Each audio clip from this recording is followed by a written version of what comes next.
저는 올해 60이 되었지만 아직도 거울을 볼 때면 그 10살 소녀의 눈빛이 나를 쳐다봅니다. 버려진 그날의 눈빛이에요. 세상에 온전히 혼자라는 건 어떤 느낌인지 아세요? 가족이 없어 그 빈자리가 뼛속까지 시린 느낌. 그건 병이에요. 평생 낫지 않는 병.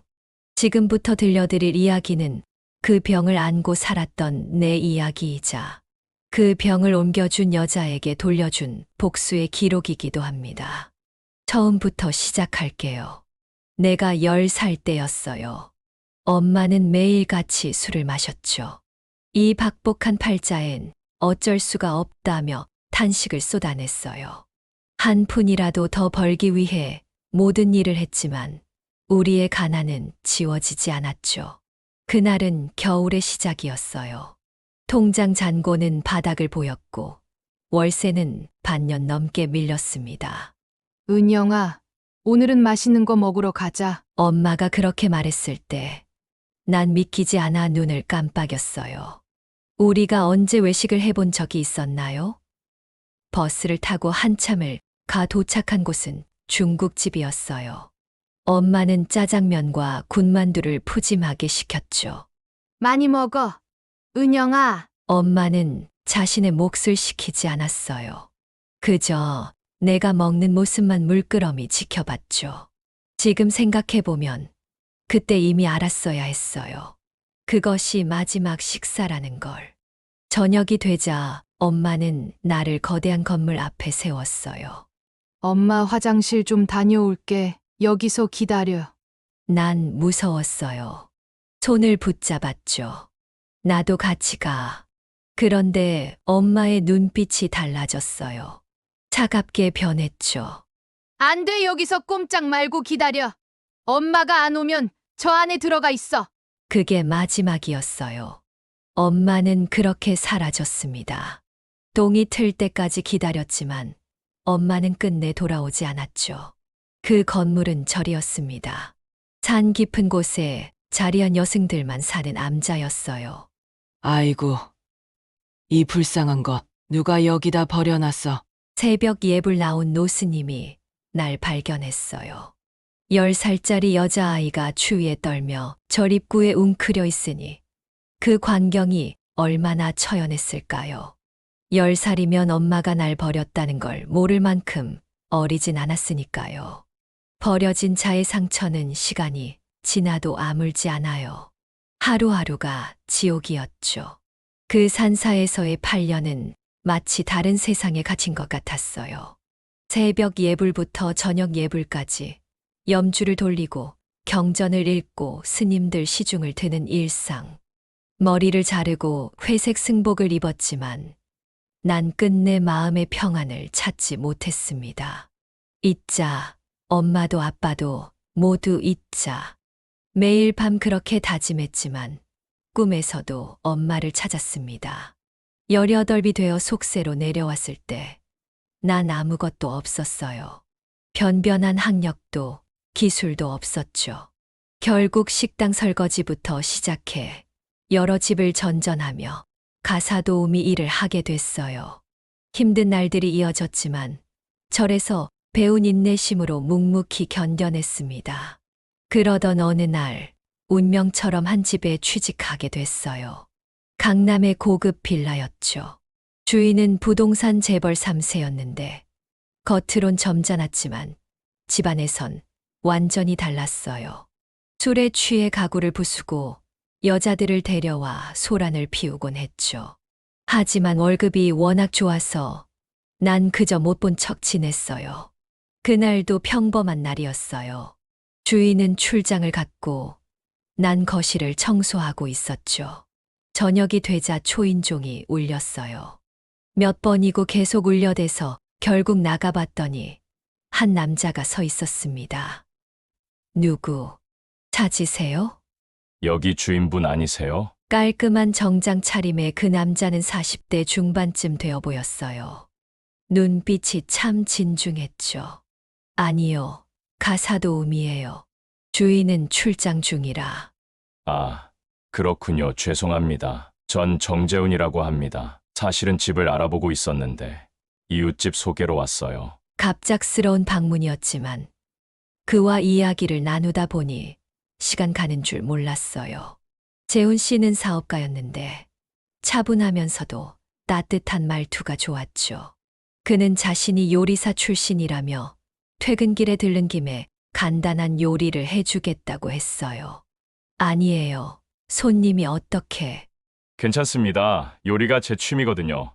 냉장고에 있는 재료로 간단히 만들게요. 그날 밤 우리는 그가 만든 김치볶음밥을 함께 먹었어요. 어떻게 이런 평범한 재료로 이렇게 맛있는 음식을 만들 수 있는지 놀라웠죠. 식사를 마치고 그가 떠날 때 명함을 건네며 말했어요. 다음 주에 제가 운영하는 일식당이 오픈해요. 시간 되시면 와주세요. 제가 직접 대접해 드릴게요. 그 명함을 받은 순간 왠지 설레었어요. 허허벌판 같던 제 인생에 작은 꽃이 피어나는 것 같았거든요. 일주일 후 용기를 내어 그 식당을 찾았어요. 아담하지만 정갈한 일식당이었죠. 재훈 씨는 저를 보자마자 반갑게 맞아주었어요. 와주셨네요. 기다렸어요. 그날 밤 그는 특별 코스 요리를 직접 만들어 대접했어요. 손님들이 줄을 서서 기다리는 식당에서 그는 저만을 위한 시간을 내줬죠. 그렇게 우리의 만남이 시작됐어요. 만남을 거듭할수록 그에 대해 더 알게 됐어요.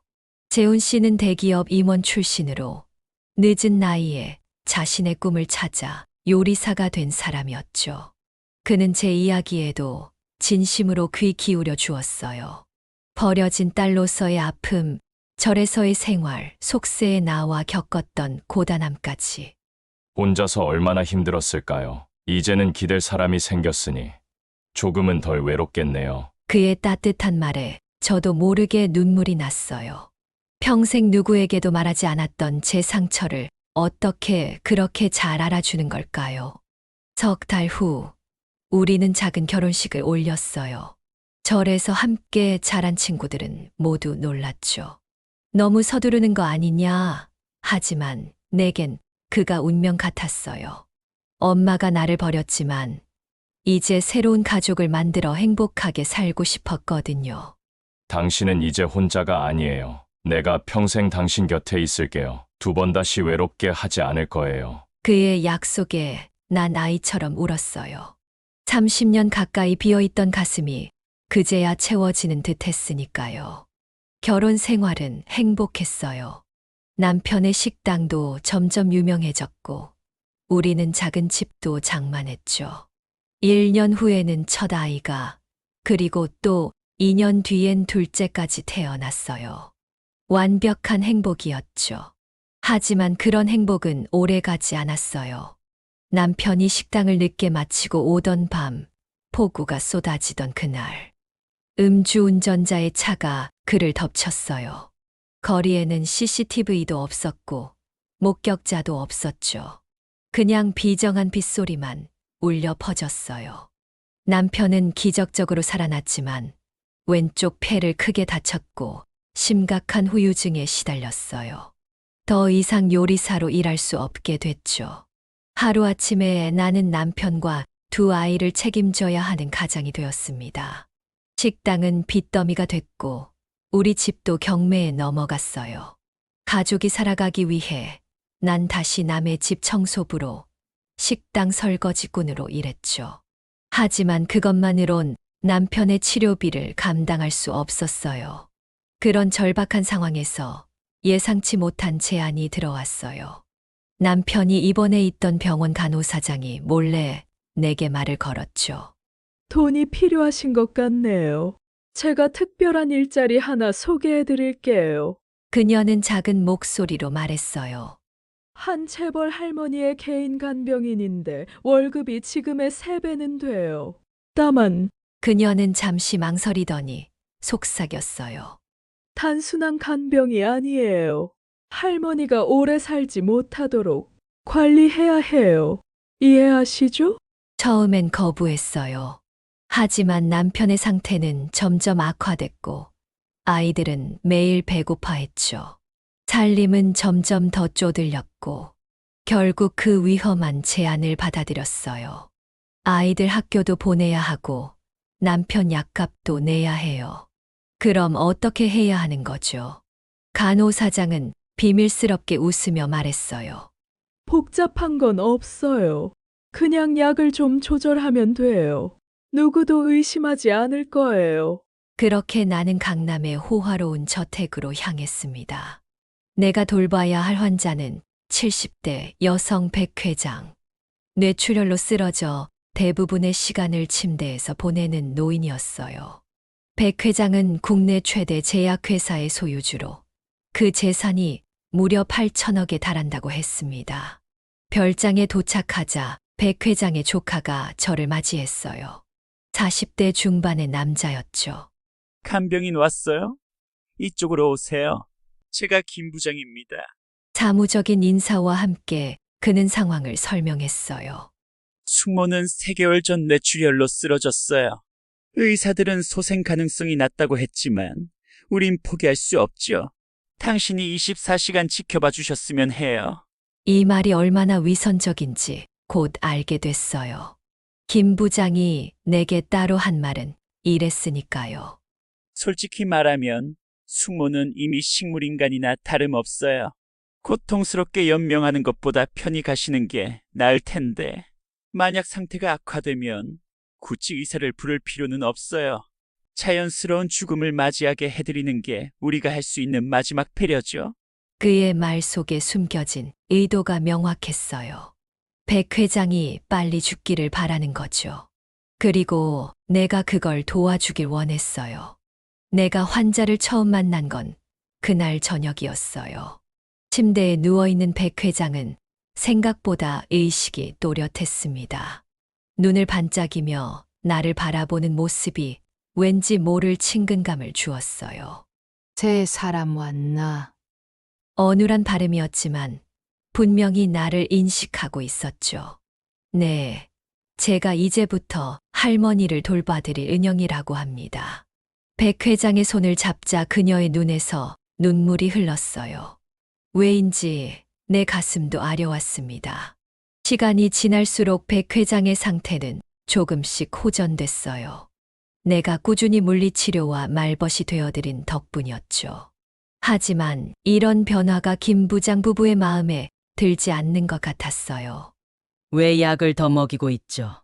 의사가 처방한 것만 주라고 했잖아요. 김 부장의 아내가 신경질적으로 물었어요. 한의원에서 뇌출혈 후유증에 좋다는 약초를 구해왔어요. 실제로 효과가 있는 것 같아요. 그런 건 필요 없어요. 우리가 지시한 대로만 하세요. 그게 당신 일이에요. 그 후로 그들은 내 일거수일투족을 감시했어요. 하지만 난 몰래 백 회장에게 좋은 약과 음식을 계속 제공했습니다. 왜냐하면 어느 날 밤 백 회장의 목욕을 도와드리다 충격적인 사실을 알게 됐거든요. 그녀의 가슴에는 거대한 흉터가 있었어요. 번개처럼 울퉁불퉁한 그 흉터는 엄마의 것과 똑같았습니다. 30년 전 엄마는 술에 취한 남자에게 칼을 맞고 병원에 실려갔었어요. 그 상처가 남긴 흉터와 똑같았죠. 될 리가 없어. 그냥 비슷한 거야. 하지만 백 회장의 생년월일과 이름을 알아보니 모든 게 일치했어요. 내가 돌보고 있는 환자는 나를 버린 엄마였습니다. 인생이란 얼마나 아이러니한가요? 30년 전 엄마는 나를 버렸고 이제 나는 엄마의 생사를 좌우할 수 있는 위치에 서 있었어요. 복수할 완벽한 기회였죠. 조카가 원하는 대로 약을 조금만 조작하면 엄마는 영원히 잠들 거예요. 아무도 모를 겁니다. 자연스러운 죽음으로 위장할 수 있으니까요. 하지만 그럴 수 없었어요. 아무리 엄마가 나를 버렸다 해도 딸로서 엄마를 죽게 할 수는 없었으니까요. 대신 나는 다른 계획을 세웠습니다. 김 부장 부부가 엄마의 재산을 노리고 있다는 건 명백했어요. 그들이 나를 고용한 진짜 이유도 그거였죠. 범죄의 흔적을 남기지 않고 엄마를 죽게 하려는 것. 나는 김 부장의 지시에 겉으로는 따르는 척하면서 몰래 증거를 모으기 시작했어요. 내가 법정에서 쌓아온 경험이 이제 도움이 됐죠. 김 부장 부부의 대화를 녹음하고 그들이 의사에게 뇌물을 주는 장면도 비밀리에 촬영했습니다. 엄마의 상태는 날로 좋아졌어요. 이젠 짧은 문장으로 대화도 가능했고 휠체어를 타고 정원을 산책할 정도였죠. 김 부장 부부는 점점 초조해졌어요. 이러다 완전히 회복되면 어쩌지? 유언장 변경이라도 하며. 그들의 대화를 엿들은 나는 상황이 급박해졌음을 깨달았어요. 어느 날 밤, 김 부장이 백 회장의 방에 들어와 주사기를 꺼내는 걸 목격했습니다. 난 즉시 행동했어요. 뭐 하시는 거예요? 김 부장은 놀라 주사기를 떨어뜨렸어요. 이건 진통제야. 숙모가 통증을 호소해서. 의사는 오늘 진통제를 처방하지 않았어요. 그건 뭔가요? 내가 뭘 안다고. 당장 나가. 하지만 난 물러서지 않았어요. 휴대폰으로 녹음 버튼을 누른 채 김 부장과 대치했습니다. 내가 당신이 누군지 알아요. 정확히는 제가 누군지 알아야 할 것 같은데요.